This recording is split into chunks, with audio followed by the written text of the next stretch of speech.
We're having a very good dialogue. I settled 7 wars. The one that I thought would be maybe one of the easiest. You know that feeling? You think one thing is going to be easier, it turns out to be a little bit tougher. The one that I thought would be an easier one because of my relationship with President Putin and with Ukraine. I have 2 questions for you. First, after your phone call with Ukrainian President Zelensky today, do you plan to speak with Russia's President Putin in the near future? What? If you will speak with President Putin in the near future. I will be, yeah, I will be.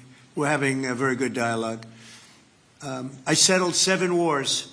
The one that I thought would be maybe one of the easiest. You know that feeling? You think one thing is going to be easier, it turns out to be a little bit tougher. But the one that I thought would be an easier one because of my relationship with President Putin and with Ukraine and everything else, I thought it would be the Russia-Ukraine disaster, where this week 7,014 people were killed. Soldiers, in most cases soldiers, a few from Kiev, relatively few, but mostly soldiers, and they're being killed at levels that we haven't seen since World War II. And they're not American. They're not from any of the countries that some of you are from, but they're people, they're souls, and we'll get it done.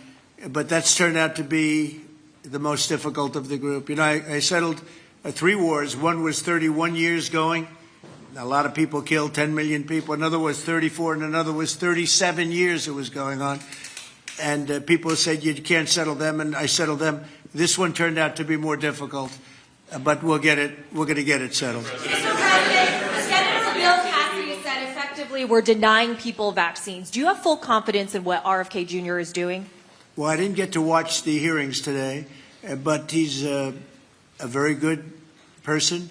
And he means very well, and he's got some little different ideas. I guarantee a lot of the people at this table like RFK Jr., and I do.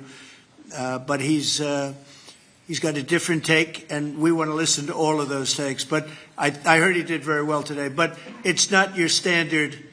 It's not your standard talk, I would say, and that has to do with medical and vaccines. But if you look at what's going on in the world with health, and look at this country also with regard to health, I like the fact that he's different. Okay? Can you give us your latest thinking on semiconductor tariffs, sir, which you're considering imposing? And have you discussed that with any of the leaders? Yeah, I have. I've discussed it with the people here, chips and semiconductors, and we'll be putting tariffs on companies that aren't coming in. We'll be putting a tariff very shortly. You probably are hearing we'll be putting a fairly substantial tariff on, not that high, but fairly substantial tariff, with the understanding that if they come into the country, if they're coming in, building, planning to come in, there will not be a tariff. So if they're not coming in, there's a tariff, fairly substantial.